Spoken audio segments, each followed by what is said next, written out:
will leave any guest feeling like they can take on the world. Our gaming amenities include over 60 table games and over 2,600 of the most popular slot and video poker machines.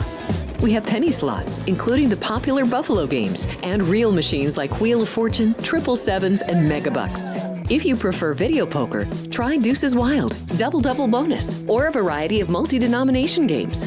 Or try your hand at one of the most popular casino table games in the world, Blackjack.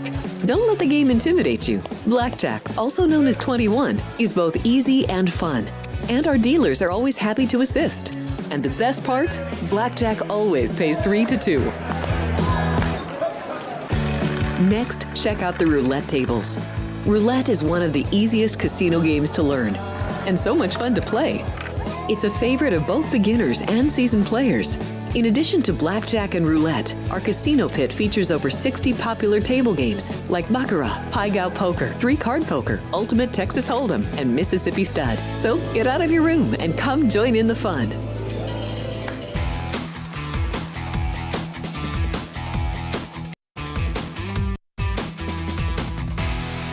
Welcome in, everybody. It is time for Sports by the Book on a Monday. Alex White here alongside Kenny White. A half hour of today's action. We will go through some games that are on the board, give you some plays that we like, put them on our whiteboard.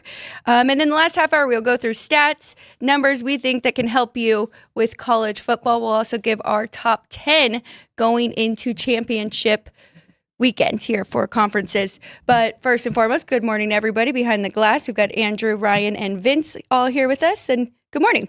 Good morning, Alex. And it's a fine Monday. It's rodeo week. It reminds me of a couple stories I will tell. And if you're a people watcher, this is a great place to be. Your grandmother, or great-grandmother, my grandmother, who lived to be 100, she loved to people watch. She loved to sit in the casino and just watch people. This morning, waiting for my coffee, gentleman walks up to grab his coffee. He has got a guitar in his back, and it is a American flag guitar case. He's wearing a mounted Canadian mounted police hat, you know, one of those with the flat brim. He's got shorts on, and he's wearing cowboy boots. It was the most creative outfit that I've seen in a long time. He was definitely a musician. Probably just finished his set and was going home. I don't have any idea. But and the rodeo reminds me of a very interesting story. The only time I've ever gone. Have you gone to the rodeo? I have, yes. Oh, okay. So I didn't know. I've only gone once. In all of the years it's been here, we had someone come to my company that wanted to see if I could make betting numbers on the rodeo. I said, yeah, I can. I would like to see it, to see how it works. But yeah, that would be great. I think betting on all of those rodeo events would be awesome, would be amazing for the book. I don't know if anybody does it. I know there was betting on the bull riding at the MGM long ago when Robert Walker was there. I don't know if that's continued. But Brian Blessing, rest in peace, one of my best friends, we went together. And we were running a little late because we had a radio show. We finished the radio show and ran over to Thomas and Mack and went in. We go through the door, and I can't wait to, I want to get there. We're late. I don't want to miss anything. And he runs up and taps me on the shoulder, and I turn around, what? He says, stop. We're in the concourse, mind you. The national anthem is being sung in the rodeo inside the arena. We're in the concourse. I was the only person moving. Everyone in the concourse completely stopped and stood at attention and put their hand over their heart. I've been to every sporting event in my life, and I've never seen that anywhere. It was quite amazing that, the rodeo, the cowboys, they are very, very country. Patriotic. Patriotic. Went in to watch, and it was simply amazing. I've ridden horses before, but I have never seen people move horses and park them like cars, and they would just come right in and back them right up, and they were all in a perfect line. I have to start the night. Every cowboy involved was out there on their horse, and there had to be at least 30 in one line and 30 on the other side, and they were so perfectly in formation. These are animals you're talking about, being able to control them that well. It was simply amazing. You could tell that these athletes worked at their sport every single day. They probably ride horses 8 hours a day, and they're that good and can control them so amazingly. So it was an amazing night to watch all that and to watch the things they do. Wow, it's incredible. And I would have loved to made odds on it. The company we were talking with disbanded, and they were well underfunded. So it never happened. I never got to make odds on rodeo, but that was my rodeo stories. So now there is no odds on the rodeo still? I don't think there ever has been. Wow. I am surprised that has there could not be. happened. There could be. I know Ryan, could probably do some research on it because he's pretty We're always good at putting that. Ryan to work he on could Monday. probably find out for us, but I don't know. Yeah, it is. It's fun. It's a month-long event here in Las Vegas and takes over Thomas and Mack, and the basketball team has to go play elsewhere, but it's a great event for Vegas. And here at the South Point, I mean, it's always been connected with them as well. So this place will be packed the next month, but still come and see us and come check it out for yourself. And again, it is a great place to people watch. The Cowboys are pretty fun. The outfits are amazing. Really, they are. It's incredible. When you grew up, your grandfather was a horse. Your Uncle Donnie was a cowboy. Your Aunt Brenda, she was a barrel racer. And she was amazing at doing that. And your Uncle Donnie still loves to dress up as a cowboy with his belt buckle and his cowboy hat and boots. So, I mean, once a cowboy, always a cowboy. That's right.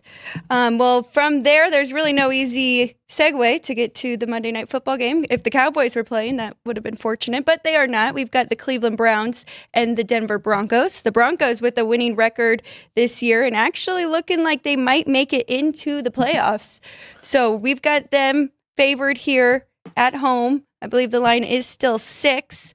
Anything for you in this one? Anything that jumped out? So we do have Jameis Winston, who has ignited this Browns team that looked like they were pretty much dead in the water. They didn't have over 200 passing yards in the first chunk of the season, and now they're coming off a big win over one of their division rivals in the Pittsburgh Steelers. So Broncos 6.5, total 42 in this one.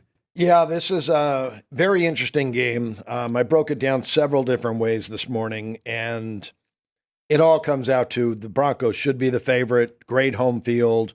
I talked a lot about, home field's a number that it doesn't stay the same all year long. It changes.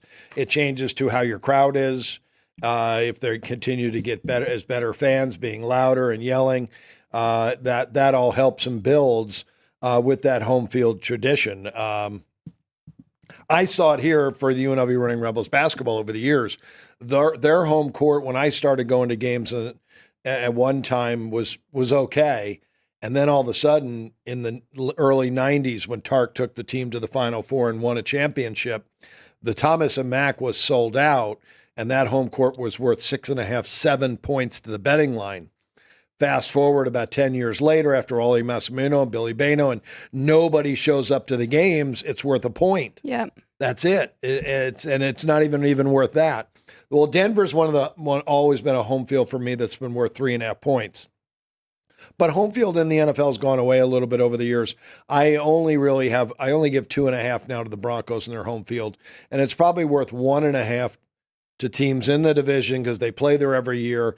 When it's altitude like that and you're not used to going into that altitude, you're not well prepared. When you know you have to play there, I think you prepare for it, in meaning you get a little bit more rest, you hydrate much more during the week, you eat better because you know that you're going to this altitude and it's going to wear on your body.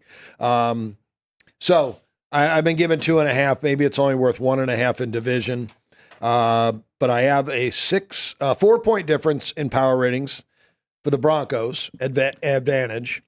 And if I give 2.5 points, I make the game 6.5, and it opened 5.5 here at South Point, bet to 6. I don't know. Where's your number at? And then I'll go over some other the things I broke down. Well, I actually made the Broncos 9, and I made the total 39. I really do think the under is the play in this one between these two. Denver running 43% of the time, 17th in the league. Both of them are closer to the quick side, though, right? Cleveland, 28.6 seconds per play. That is 10th. And they're passing a lot more than they are running. But you mentioned a same game teaser with the Broncos and the under, and I do like that. Yeah, I do, because I made the total 39.5. South Point opened 41.5, bet up to 42. What's the weather going to be? It's indoors. No. Broncos. No. It's Denver. Not. It's outdoors. Oh. You've been there. You've been to the stadium. I have been there. I thought you were trying to trick me. No. It's going to be nice in Colorado. Good. I just wanted to make sure, because you were watching the show this morning. 41 degrees at kickoff, no wind. It's going to be cold, but to football players, 41 is okay. Yeah. I mean, these guys are moving around. That's not, and without the wind, it'll be fine. So the weather's not going to dictate anything. I did break down the Broncos. Very interesting that they played 5 teams with a winning record. And in those games, they are 0-5 straight up, 1-4 ATS. Teams with a even or under 500 record, they are 7-0 straight up and ATS. The Cleveland Browns, an under 500 record. Very poor season they're having right now. 3 wins on the year, 3-8 are the Browns. And I don't think the Browns have any interest in the playoffs. Obviously, It's Monday night. I always say these bad teams on Monday night or Sunday night or Thursday night play their best football because they know the entire league's watching, and they don't want to be embarrassed in front of the entire league. They know on a Sunday, nobody's watching but the fans. But when their peers are watching, they play very hard. So the Browns are going to give them a good game, and I can't make a play on it just because of those two trends. They're interesting to look at. It does tell me the Broncos can beat up on bad teams and they struggle versus good teams. And that may come into my handicapping down the road, but it won't tonight. But I think the Broncos win the game, and I think it goes under. So, yeah, I like that teaser. Broncos, even money, and under 48. Is it like SoFi, though? Is it semi? No, not at all. It's not? I do not really remember that being wide open. Yep. But so prop bets, which you got to watch Peyton Manning play in his last home game as a Denver Bronco. Yes. Well, Ryan and Jeff will give way more props, dive into Anytime Touchdown Market, all of that, 3 p.m., same YouTube channel, Sports by the Book, Football Frenzy.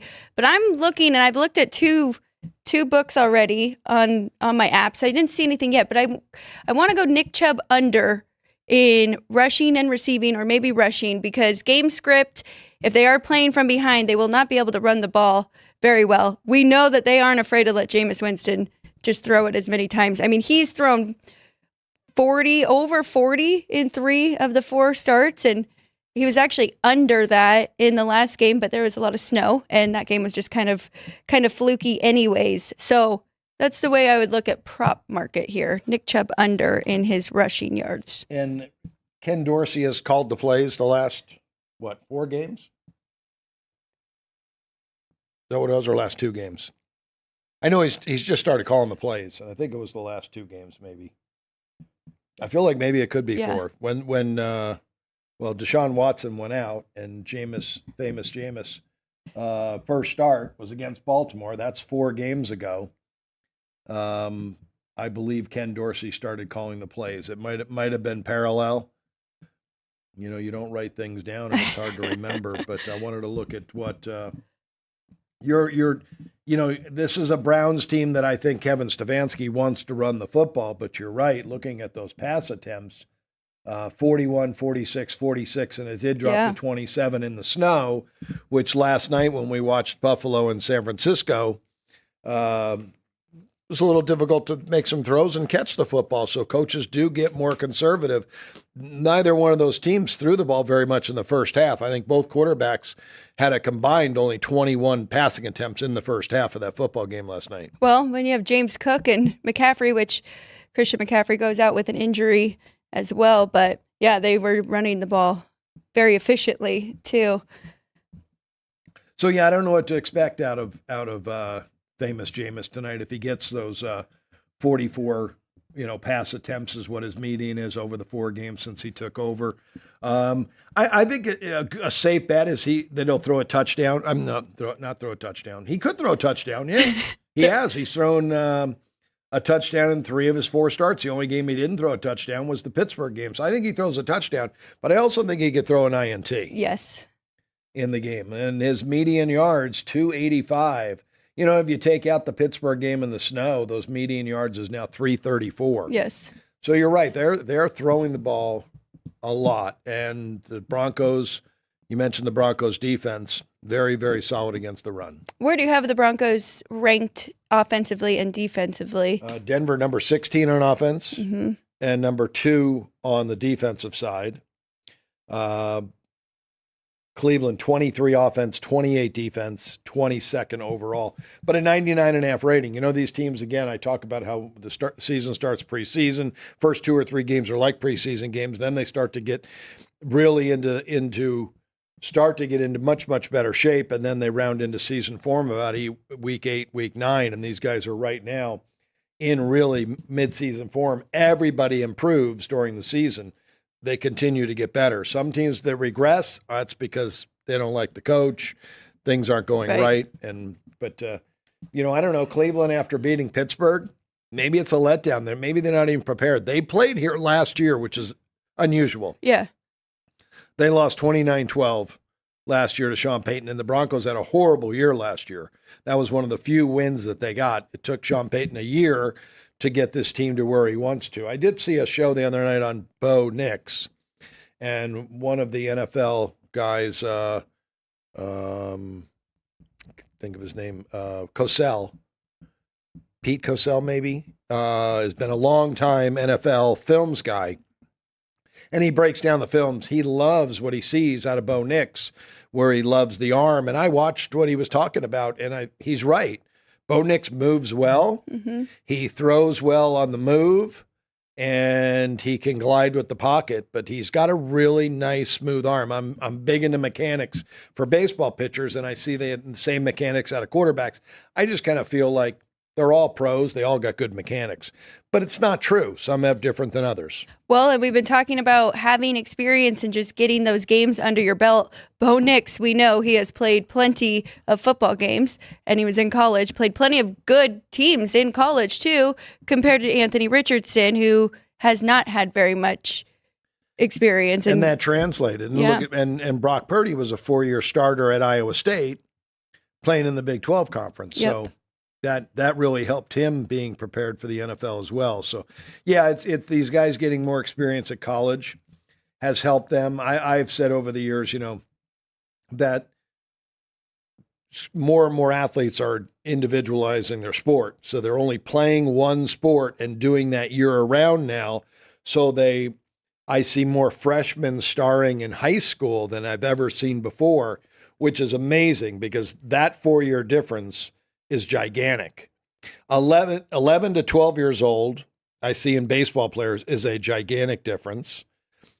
14 to 16, 17 is a huge difference in high school, but it hasn't been anymore. These kids have been able to step in at 14 years old and star in high school, which makes them 4-year starters in high school, which makes them ready to start in college when they get there. So they've been starting for 4 or 8 years once they get to the NFL. So they're much, much more prepared than they ever have been. I'm doing the median stats for Bo Nix. Oops, maybe not. It is very interesting, though. I did mention Denver has a shot to be in the playoffs. That would mean 3 teams from the AFC West if the Chargers and the Chiefs keep winning. But the Chiefs right now 11-1, Chargers 8-4 after yesterday's win, and the Broncos 7-5. If you look across the board at the other divisions, I mean, should get 2 in for the AFC North, of course, with the Steelers and the Ravens. Cincinnati, though, falls to 4-8. And the Browns are sitting there at 3-8. And then are the Dolphins going to make a run here? We don't know. They're still just 5-7. And then we have the AFC South, which who knows what the Colts, the Titans, and the Jaguars are doing. The Colts 6-7 though now, so they could be fighting the Broncos for that final spot. But they also have the head-to-head. Oh, okay. They have a head-to-head matchup, so that could be very meaningful down the stretch. So over the last 5 games, Bo Nix is completing 76% of his passes, and he's median of 273 passing yards a game in 33 attempts. 2 touchdowns. Wow. No INTs. He's thrown 1 pick in his last 6 games. That's it. Just 1 pick in his last 6 games. He threw 4 in his first 2 games, 2 each game. Since that time, he's only thrown 2 the entire season. He's really rounding into a top quarterback. 8.3 yards a pass. His numbers are really, really good. And at home, I got a feeling he's much better. So I'm almost talking myself into it. I'm really surprised his rushing numbers.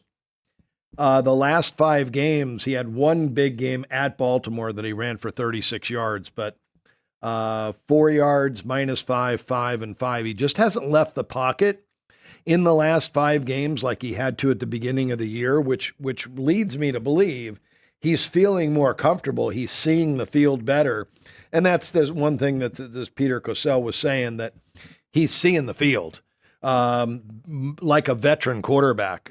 His first 7 games, 5.5 rushes for 30 yards. His last 5, 3 rushes for 5 yards. I'm curious, and maybe Ryan can help with this, but I thought Bo Nix was the favorite for Offensive Rookie of the Year, but now I'm looking at Vegas Insider, and Jaden Daniels is. I'm curious if that switched now after that big game yesterday from Jaden Daniels, but he's right up there. It's between him, Jaden Daniels, and then Brock Bowers is the next at 12-1, but I don't think that they will give it to him with their team only having how many wins? 2 or 3? 2 wins. So I know Jeff and the gang's going to go over a lot of these passing stats and props, but looking at Bo Nix, 220 yards against a below-average defense, and his median is 270. I'm going to go over that, even though I like the game over. You mean under? I like the game under. Yeah. His throwing, but both quarterbacks. The weather's nice there, so that's a thing about the home advantage too. That with the high altitude and the thinner air, the ball carries more, so the visitor has to get used to that on their deep passes, how far they're throwing the football.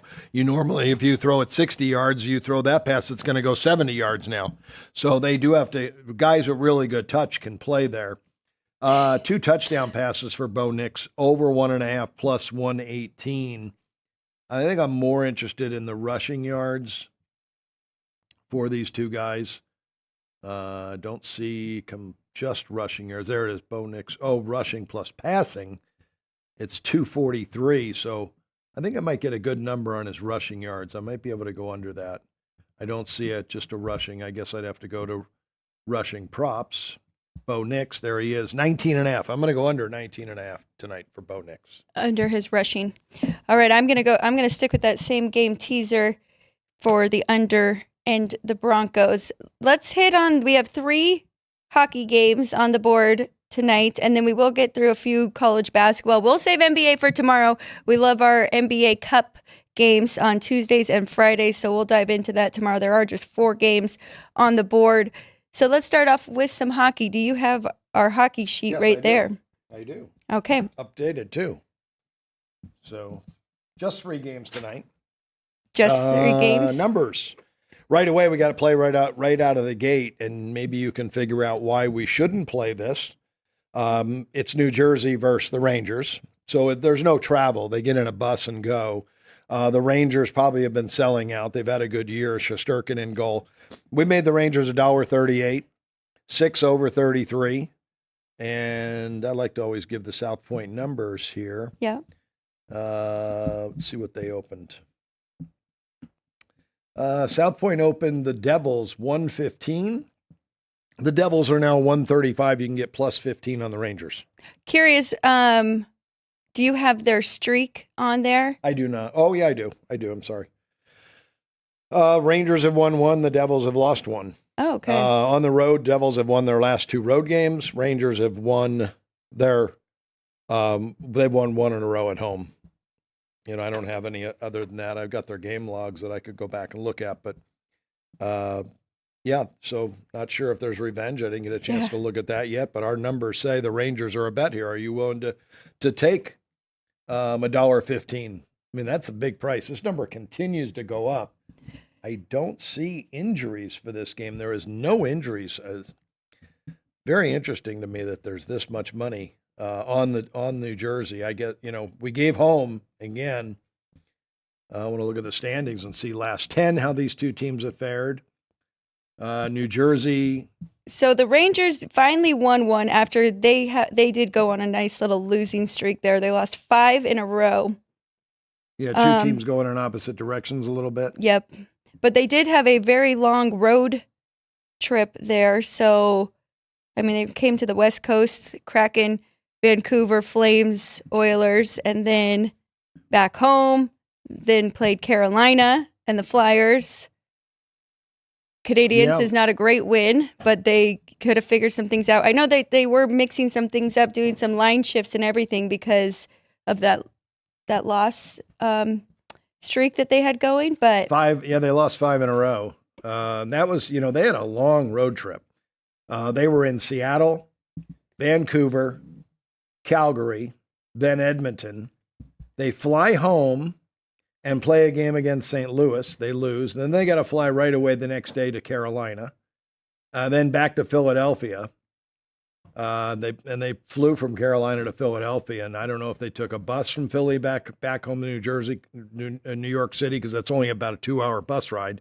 So they probably did to save time. But that's a tough trip. And then they had to play the next night at home against Montreal, and they won the game 4-3. They were off on the first, so they did have a day off to recuperate at home. This is the first time they played New Jersey this year. Yes.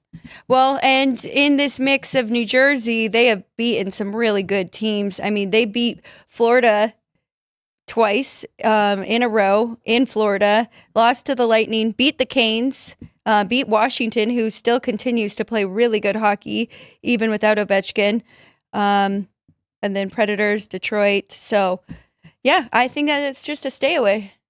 Well, have to wait and see if we need to adjust the Rangers. This is probably the reason why the Rangers won all 4 games last year in the regular season. So there is definitely a revenge factor there. That's enough to make me move the number down to $1.13. But we're still getting plus 15.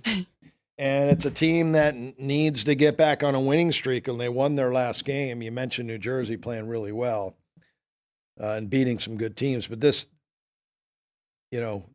Ranger team is solid too. Yeah. So, and they might just be a bad matchup for the Devils. Yeah, we saw that last year. So, it's you're right. I'm just looking at the schedule to see. I think that New Jersey's pretty rested. They were at home for a couple of games right before Thanksgiving. After Thanksgiving, they flew to Detroit. They beat Detroit. And then they flew back home right after the Detroit game, and they played Washington the next night, who was probably sitting there. And they just beat Washington at Washington without Ovechkin a week before that, and they lost 6-5.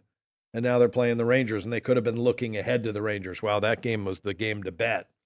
You could have got a big price on Washington on that day on Saturday. Yes. Well, let's go to the second game. I do think I'm going to be on the side or the total in this one with Chicago at Toronto. Toronto, probably not the side because they are a $4 favorite here at the South Point. The total 6 under minus 115. Yeah, we made it 227 for Toronto, but I would definitely like higher. I don't, Chicago's just struggled through this year, but that is such a big price for a regular season game. There is no injuries for Chicago. Again, still a good under team on the road, 6 straight unders. They have lost 5 straight on the road, though. So, Toronto has won 3 in a row at home. If you use those 2 streaks, you could add 40 cents and make it 267. You're still taking like plus 3 something here at the South Point, 330. I could find higher, maybe not much higher, 345 in that range. Maybe you could find that high. Total 5.5 under. I do like the under. Going to take 7 goals to beat you.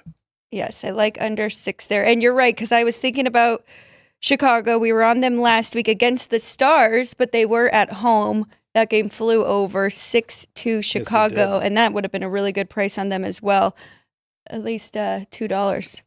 Well, the only way Chicago can win this game is to keeping it a low-scoring game, slowing it up, frustrating Toronto, and staying in the game. I don't know if any books will allow you to do it. If you could take a goal and a half plus money and go under and parlay that, it would be probably same game parlay. Don't do a same game parlay because they're robbing you of what you're supposed to get on that total. Even though it's correlated, they're still taking a huge chunk out. When you think about it, it's supposed to pay in the 5-1 range. Maybe they're probably going to give you 2.5-1. Dallas at Utah. Dallas $1.45 and 6. Let's see what it is here. Dallas 135 and 6.5 under. Right on the number. Both teams are on a winning streak. Dallas 2 in a row, but they've lost 2 straight on the road. Utah won their last game, but they've lost 3 in a row now at home. It's kind of amazing. Both teams home and away. Dallas last 2 road games have gone over. Utah last 2 home games have gone over. Now, they lost their goalie, Connor Ingram, to injury. So he's been out for a little while. Vizmelka's been the number 1 goalie, and Vizmelka was the number 1 goalie before they moved into Arizona State's little rinky-dink ice rink that leads to higher scoring games, and his numbers went way up. And I thought he would really be good in this new setting in Utah, a average size NHL rink. So under 6.5. Can you do that? So Dallas is playing on back-to-back, and so is Chicago. I didn't mention that either. They did lose to Columbus yesterday. Well, there's another reason not to play Chicago then, because we've already pushed it up because of the streaks. Now you got to move it 25 more cents because of the back-to-back for a bad team, and it really affects bad teams more. So this game should be in the $3 range. Circa open 360, bet up to 390. Here at the South Point, 350 they opened. So that is what the game is supposed to be. Good. So I still like that under. Utah played last night, or Dallas played last night. Dallas played last night. So Ottinger played. Now it will be Casey DeSmith. Yeah, big drop off. Yes. I could lean to Utah in this game. In the new home, they've lost 3 in a row there. They have to turn it around. And Dallas not being very strong on the road so far this year. Yeah, and the drop-off is so big at goalie with Casey DeSmith at goal, too. So, didn't see that. I like Utah. I would stay off the Toronto game completely. I could play the Rangers plus 15, small play, and I could play Utah. That's it in the hockey. 2 home teams, 2 home dogs. I will say I had a great in-game yesterday with Dallas. Them and Winnipeg both scored in the first period. Shots on goal were not crazy. So then they were giving you 6.5. So I jumped in on that under. So Winnipeg, Dallas, good teams like this, especially defensively. And with that kind of goaltending, if you can get each team to score in that first period, you can get great numbers. Yeah, you're right. It stayed under the original 5.5. That happens in all sports. When you got a game you love under and they come out and score a lot early, it wakes the defenses up, and then they start to play better, and you got a much better number. And same thing, it goes for overs. A lot of these games start very slow. Well, okay, is that kind of like pitching too, where, sometimes pitchers will give up a home run in that first inning and then just lock it down for the next 4. Being on the baseball field so many years, I saw it happen to so many guys, and watching big league games, they just don't have their best stuff in the first inning. It gets better as the game goes. Every hitter, it gets better. So, you see that in all sports. Let's go through college basketball quickly, and then we'll take a break, and then we'll dive into some college football notes. And we've got a lot with these matchups coming up this weekend. I'm really excited. Some good games Friday and Saturday. I believe the biggest line is 5. So tight games in these conference championships coming up this week. Yeah, no doubt. Very competitive games. You got to love that. That's the games you want to bet. We'll do rapid fire on the college basketball, even though it's a short schedule, because we do want to leave some time for that football. And I don't know if we have the extra games. You want to just go through those first, starting with Yale and Rhode Island? Yeah, I made Rhode Island 3 and 160. That game is pretty much right there. Yep. Yale's offense has been very, very good. They love to push the basketball. So my projected cross-reference score came out to Rhode Island 6 and 161. So my cross-reference score also agreed with this is an over game between these two teams. That's a big rivalry game for Yale, obviously. A huge game for them. That line... 155. Is that enough? Yeah, 155. I see South Point's now up to 156. You can find over 155 and a half. If you've got an MGM account, you can go over 154 and a half. There's the weakest number in the market right now. Well, I think South Point is down to 155. Is it? Yeah. I have 156 on my screen, but again, I should reboot every time when I come because it gets stuck from one there. Wi-Fi to another. SpankOdd screen does not update for you. Well, while you do that, I will give a quick shout out to the chat because I did see we have some people in there. JR, Vince, Ryan jumped in and did answer that Dorsey took over play calling in late October. Thank you, Ryan. And Keith Lyle is in there and said he is sorry for being the jinx to my review journal contest. Keith's not even here and he can make us laugh. Well, he really did do it, Dad. He tweeted yesterday at 10 a.m. on Saturday at 10 a.m. that I won the review journal. I texted him. I said, Keith, it's not over until the end of the day. Oh, boy. I know. So he's in trouble. We're gonna have to teach the comedians about the jinx. I think Keith knows. I told myself he has no effect on the outcome of these games. Yes, there's no chance. Yeah. So I already picked who I had. Let's go to the college hoops. Well, William & Mary, I have 6 and 160. South Point opened 8, bet down to 7.5, 156.5. So really nothing there. I'm looking at offensive and defensive ranks. I'm looking at trying to find pace. Both these teams do like to run, though. Both are very much up-tempo basketball teams. But my cross-reference, William & Mary 6 and 148.5. So that does not match up. Okay. How about Air Force and Miami, Ohio? I have Miami of Ohio 3.5, 142.5. I have an overplay there and a play on Air Force. Yep. Cross-reference comes out to Miami of Ohio a half and 136. So another play. These are really close teams. I think plus the points with Air Force, and it does agree with the over. Could be a play there. Miami of Ohio does like to run. Air Force plays slow. Joe Scott's the head coach. He plays the Princeton offense, and they do play methodical basketball. But I think it's a good spot for them. I'll take 6.5 with the Air Force. Arlington, I made 8.5 and 156.5. All right, it's 147.5. My cross-reference score 144, so it's right there. Monroe runs 84th fastest team in the country, and Arlington not bad, 114th in time of possession and offensive ranks. Both teams have a better offensive rank than they do their defensive rank. So yeah, I'm going to bet that one over too. Okay.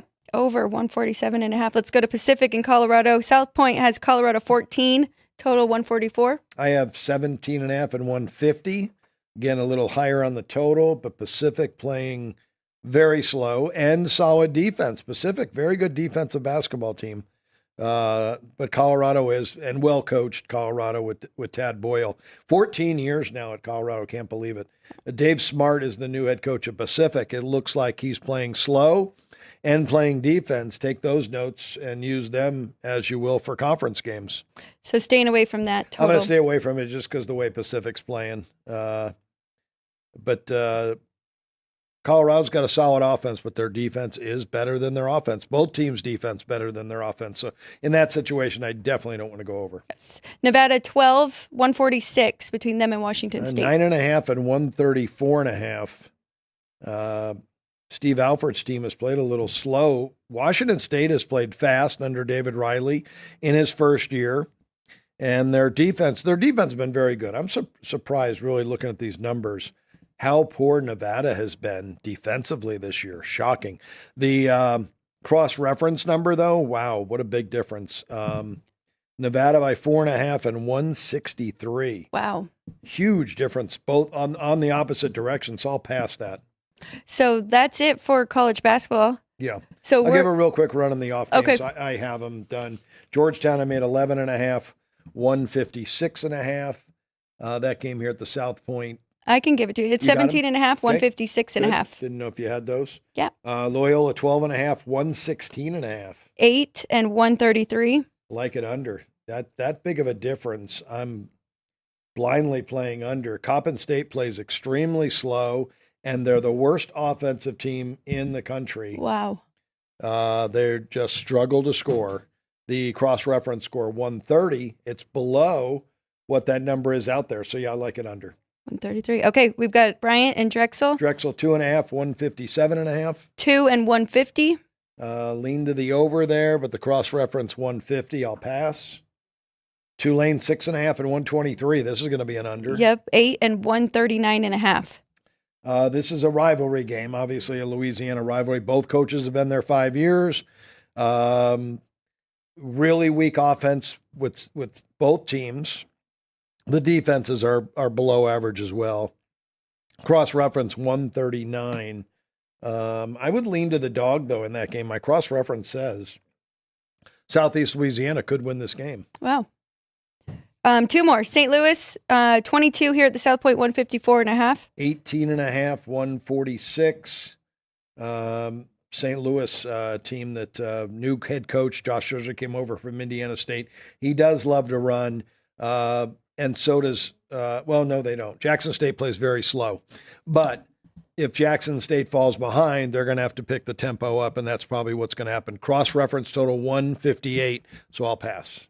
And last one, St. Thomas, 21.5, total 141.5. I have 16.5 and 140.5. I'm just passing there. All right. Let's take a quick 2-minute break. When we come back, we'll talk all college football. We've got our numbers done for conference championships, and we'll go through the numbers here at the South Point. Don't go anywhere. We'll be right back here on Sports by the Book. If you're celebrating a special occasion or just love fine dining, you're in the right place. Come experience the crown jewel of South Point restaurants, Michael's Gourmet Room. Welcome. With over 600 different types of wines and magnificent dishes prepared tableside, you'll revel in the rich classic Vegas decor and the best black tie service in the world. This intimate gourmet room has earned accolades galore. Come to Michael's Gourmet Room for an unforgettable dining experience. Another famous restaurant is the Silverado Steakhouse, where you'll find the charm and service that discerning patrons require. From top quality steaks and chops to fresh seafood and desserts, you'll love the award-winning wine list and menu at Silverado Steakhouse. Steak lovers have even more options with primarily prime rib. Catering to hearty appetites, the menu features a variety of flavorful prime rib cuts, dry aged to ensure tenderness, and then seasoned and slowly roasted. Although prime rib is our specialty, it's not the only thing on the menu. There's something for everyone. And if you're craving a taste of Italy, come experience delicious Italian cuisine and the attentive service at Don Vito's. Our culinary team starts with the freshest ingredients and transforms them into traditional favorites. And don't forget Italian desserts. Don Vito's. Savor the taste of Italy. Finally, if sushi is more your style, join us at the popular Zenshin Asian restaurant and sushi bar, where we're serving up the freshest sashimi, nigiri, and sushi rolls. And beyond the sushi, an exciting contemporary Asian cuisine menu. Plus a variety of specialty drinks, Japanese and domestic beer, wine, and sake. Balance your hunger with Zenshin.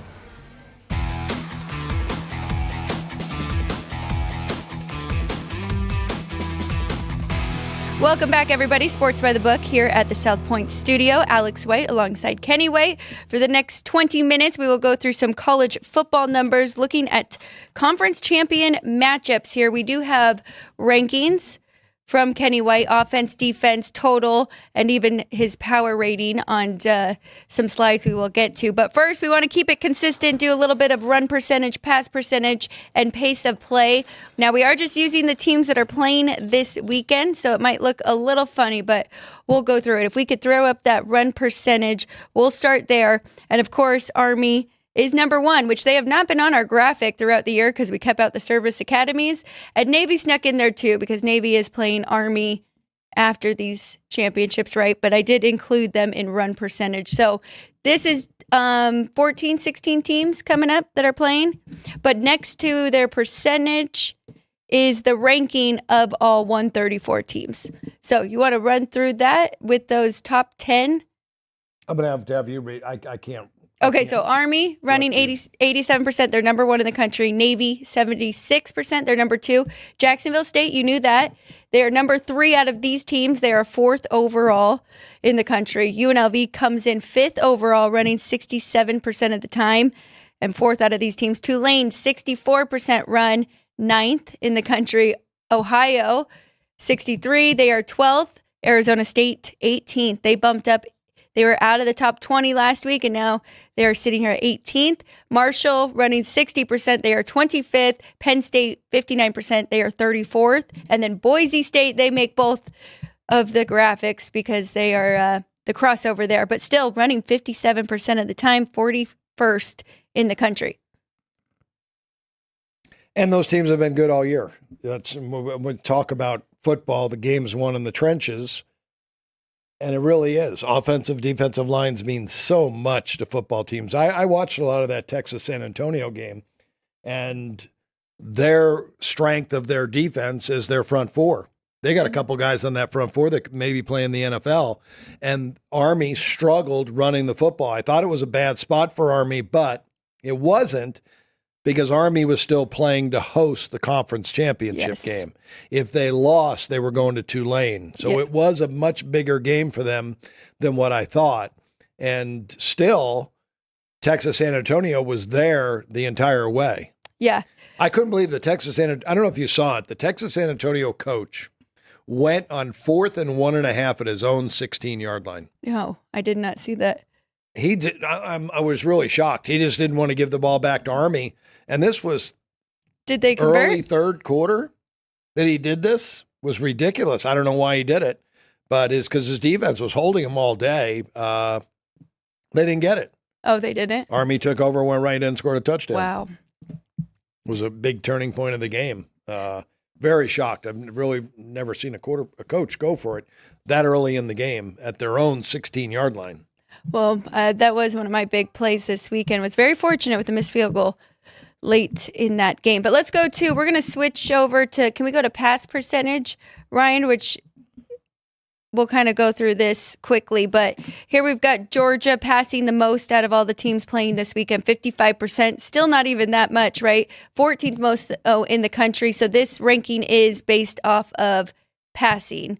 So Clemson's passing the 25th most in the country, Western Kentucky the 34th, Miami, Ohio 40th, Texas, they are passing 48%, running 52%. So that puts them right at 50 for pass. Iowa State 55, Oregon 59th, Louisiana passing 46% at 68, SMU, and then Boise is on this one as well. But it's pretty interesting, right? Because all of these teams that are here playing for their championship, and right here, only 3 of them are passing over 50%.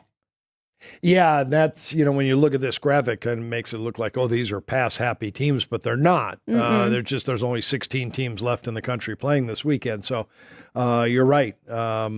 Just the top 3, Western Kentucky, Clemson, and Georgia, but all have been successful. And they're all playing this weekend, but the rest of those teams under 50% in the pass game. That means they're running the ball more than passing. Yes, and all good quarterbacks for those top 3.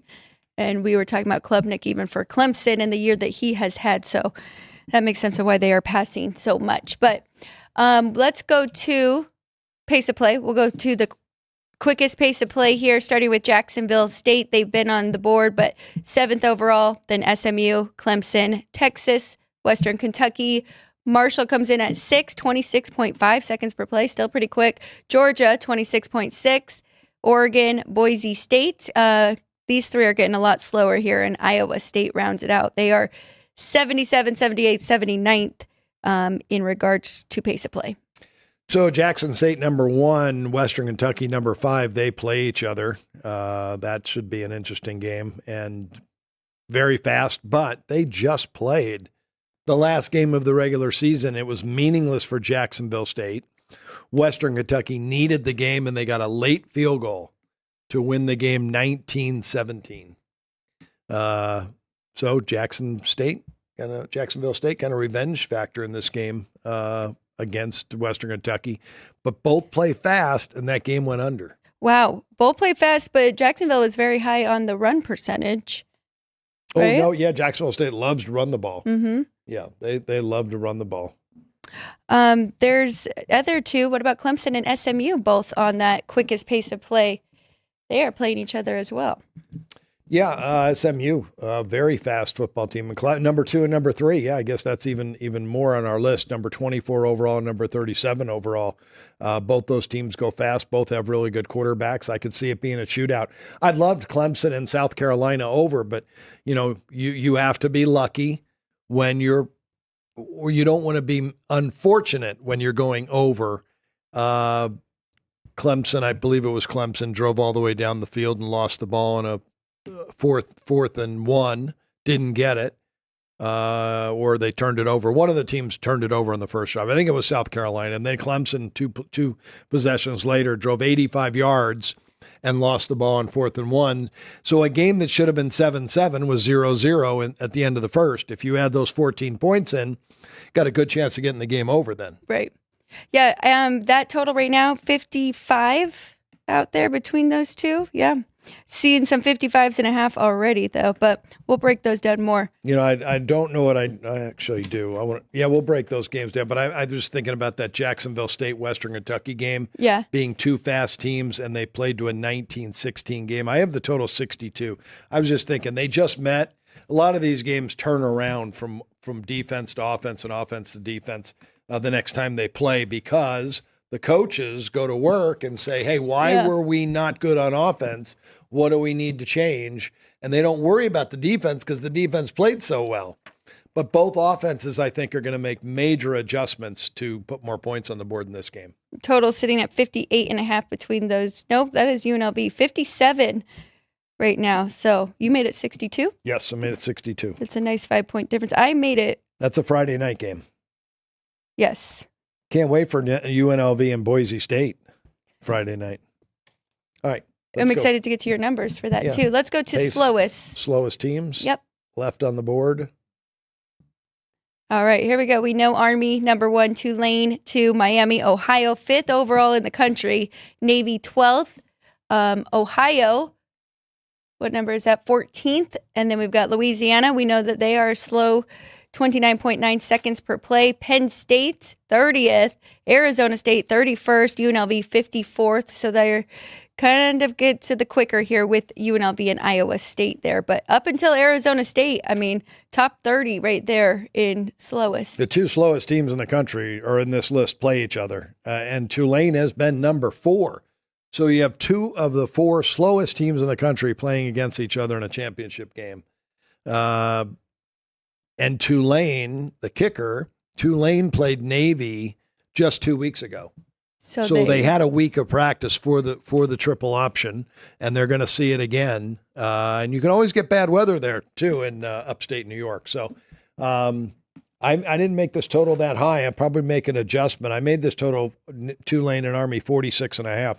I think this could be a very low scoring game because you got 2 good defenses. Can we start off? Ryan, do you have Tulane and Army graphic, and we can go through the rankings for those two? And we still have a lot more work to do because we just have the numbers, and you always say 75% numbers, 25% science. We got to really dive into these games, but just based off the numbers right now, South Point has Tulane 4.5, total 47.5.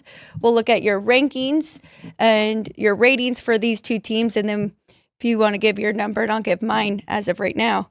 Yeah, as I mentioned before that I've liked what I've seen in Army this year, but when I started to make this number on this game, I was shocked that I had Tulane, a much better football team, and I had them 6.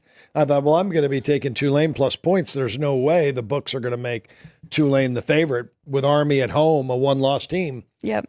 But Army has played one of the weaker schedules in the entire country. The only really good team they played was Notre Dame, and they were destroyed in that game. Tulane's probably the second best team they played this year. Army's offense 81st, defense 132. That's their weakness. They've just done well defensively because they played bad teams, and their offense keeps their defense off the field a lot of times. But 112th overall, 105.5 rating. And I have Tulane at 115, 9.5 points better. I did give 3.5 points for home field for Army in this game. 61st offense, 57th defense. This is a good Green Wave team. Willie Fritz built this program up, and he brought a lot of good players into the Green Wave, and they are very, very good. This will be a good game. And again, Tulane they've worked on the triple option once already this year, 2 weeks ago against Navy. They're going to be very familiar with it. It's amazing. So if Tulane wouldn't have lost to Memphis this past weekend, did they already have home field locked up? Would have been theirs, yeah. Okay, so maybe, yeah. Surprisingly, I was thinking that was a meaningless game as well. Mm-hmm. And Memphis beat them when they were looking ahead to the championship game, but they shouldn't have. They should have been looking to win, and they probably were. And when I know now that they needed to win, I'm sure they were given their best effort. But Memphis just played better. And their other 2 losses on the year, one Kansas State the second week of the year, and then they lost to Oklahoma right after that. So 2 really good teams, and then just a slip up there against Memphis, who is also a decent team. So should be an interesting one. I made Tulane 7.5 on the road and the total 50.5, but I was just on Army over this past weekend. So I'm going to stay away from that one with UTSA. So I do like Tulane in the Sun as well. Where do we think this line is going to move, if you had to guess? I think there'll be money for the home dog. They've lost 1 game this year. Right. So I think you can, if you like Tulane, you might as well wait on it. Okay. Let it go down. Let's do a couple more, and then we can finish tomorrow. We can jump in, but let's do the other 2 Friday games. Yeah, let's do the Friday games today. We'll finish those. So Western Kentucky, Jacksonville State. You were pretty intrigued by this one as well. Jacksonville State 4 here at the South Point. The total 57. Let's take a look at your rankings and where you have both of these 2 teams. But you said these 2 have played each other? They just played last week. Jacksonville State was in, had it locked up. Home advantage even locked up. Western Kentucky needed a win to get in, and they did. They won. Well, they also needed Liberty to lose, and Liberty did lose. Yes. So it was a 2-team parlay that they needed, and that was that cashed. Western Kentucky gets the late field goal within the last 30 seconds of the game, I believe, to win that game. So there's probably a lot of excitement, and they celebrated. Jacksonville State will remember that. I have Jacksonville State 7.5 point favorite in the game, and you could add in a little revenge factor. My score 35-27 final, 62 points is my total. And again, these coaches make adjustments at halftime in games when one of the units isn't playing well, and you see it in the second half, the improvement. They could do that in 20 minutes or 15 minutes. Yeah. Imagine giving them an entire week to make adjustments. I think both teams will make big adjustments during the week for their offenses, and they're just going to go off the laurels of their defense that they played well last week. So I really think that could be a very high-scoring game because both teams like to play fast anyway. And remember, Rich Rod likes to run scores up. If Jacksonville State gets a lead, they will continue to push to score points to help get that game go over. So I did make it 5 here on the initial, and then I get to add in that revenge factor. So another favorite, which isn't always our favorite play. And sorry, Ryan, yeah, I remember I told Sean we probably wouldn't need Conference USA, but we will get that by tomorrow. Let's go to UNLV Boise. We're excited to talk about this one. Boise, let's check the number here. 4 at the South Point. Total 58.5. Talk about revenge. Boise came here, won in the regular season. Boise also came here last year in the Mountain West Championship game and won. So you can definitely give UNLV some revenge in this game going to Boise. A lot on the line for both of these teams. The winner of this game has a very good shot at being in the playoffs. Boise is a definite shoo-in, could even get a bye in the playoffs, and UNLV trying to sneak in there as well. That really is amazing that Boise State could get a bye in the Final Four, but they are only a 4-point favorite. Yeah. Is that what the line's down to? They're a 4-point favorite at home against UNLV. Yes. But yeah, they could get a bye. Is UNLV that good? You know, it's just that, again, I want the best teams in this, and but I will take UNLV if they win. Can you imagine? I don't think UNLV has any chance to get in. If you're the Mountain West Conference, you want Boise State in. That would worry me about betting the dog, but money has come in on the dog. South Point opened 4 and has held 4 steady. It was the Serco open 6.5, and this game was bet down right away. And I think Boise was about a 4-point favorite the first time these two teams played on the road. I think it were 3.5. 3.5, 4, yeah, in that range. They won 29-24. I made this total 65. I made Boise 7 and 65, but I will give the revenge 2.5 points for revenge, and I'll adjust that and make it 4.5. I do like to take 20% off my totals, or my sides. That's another point. So really, my true number would be Boise State 3.5 and 65. This was an under game the first time. Mm-hmm. I could see these two putting up a lot of points depending on the weather. Well, what was last year's championship, though? And that was in good weather. That was here. That was definitely inside, yes. I got it. Let me see if I can get there before you and Ryan. 35-22. Oh, wait a minute. No, that's not correct. 44-20.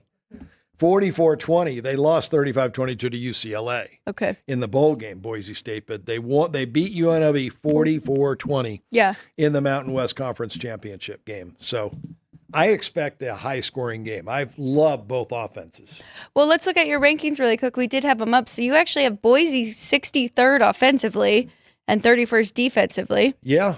I'm really surprised. That could be a lot of strength of schedule, too. The Boise defense has been really good.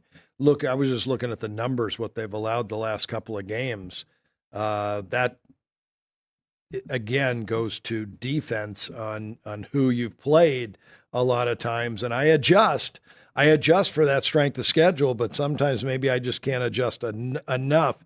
But defensively, they did hold UNLV to 24 on the road. They held Nevada to 21, San Jose to 21, Wyoming to 13, and Oregon State to 18. So they have not allowed more than 24 points in their last 7 games. Wow. But again, not great offenses, though. UNLV, the best offense out of that entire bunch. And UNLV should have scored more that day. They really should have.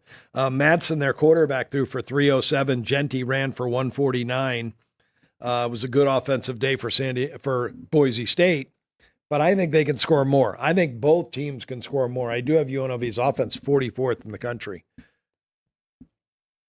This is a much better UNLV team than it was last year. Oh, yes. So I am excited about this revenge. But I unfortunately cannot bet the game either. I made Boise 8 before adding in the revenge. So mine's actually even a bigger gap than yours, which you told me a month ago that my UNLV was too high. And now I may have over-adjusted a little bit the last few weeks. But, I mean, they've done very well their last games, too. Held Nevada to 14, San Jose State to 16, SDSU to 20, put 41 on the Aztecs. And then they did give up 27 at Hawaii, though. A little bit of lack of focus when you go to Hawaii. You know, and again, Boise State, it'd be a 6 o'clock or 7 o'clock kickoff in that game Friday night. Partly cloudy. Doesn't look like bad weather. Light winds. The high on the day will be 42. The low 32. Ooh, that's so they're going to be fortunate. playing in the high 30s, but no wind on that turf. I'm looking for a very high scoring game there as well. So they did play at Utah State. That was a little bit earlier though, so I don't know what the weather was like then. But 50-34, very high scoring game between UNLV and Utah State. and Utah State. No defense, and their offense has really Correct. come around to end the season. They Yes. really did a good job. Really good over team. So, this should be a great game. But again, conspiracy theory, Mountain West Conference wants Boise State in the national picture. They want to be talked about during those last, those weeks. That they will get talked about for over 2 weeks, because if they get the bye, right, everyone will be talking about them the entire first week, and then going into their week and who they play, everybody will be talking about them. So this is major for the conference. Yes. I mean, even as a UNLV fan, and when I didn't think UNLV really had a shot to play Boise and Colorado State was undefeated, I was rooting for Boise. I've been rooting for Boise and wanting to see them each week in the rankings and where they would fall. But with UNLV a chance to upset them, it's a big moment for them as well. Oh, one of the biggest. This is the biggest game that UNLV's ever played in their history. Yes, it It is. really is. Even though they played this team twice in the last 2 years, they lost both times, but they got much closer when we looked last year, 44-20. This year, 29-24. They're closing the gap. Yeah. Well, and last year, I mean, you could just see it. The fall off at the end there for the Rebels team that had improved so much. They weren't mentally prepared to go all the way to the conference title game and to really compete in that. Now 10 wins this year for the Rebels. So we'll see. Tomorrow we will go through the Saturday games. We will include Conference USA in there as well. But we have some big games on Saturday, especially that SEC rematch between Georgia and Texas. So we'll give our thoughts on that tomorrow. We each have 3 plays. I have 3 of. We've said, I don't think we need to have 3. We can have 5 if you want. I did 7 I think the other day. Just because it was Wednesday and it was the last day of the week. I am going to force, I think, 3 plays today, though. Okay.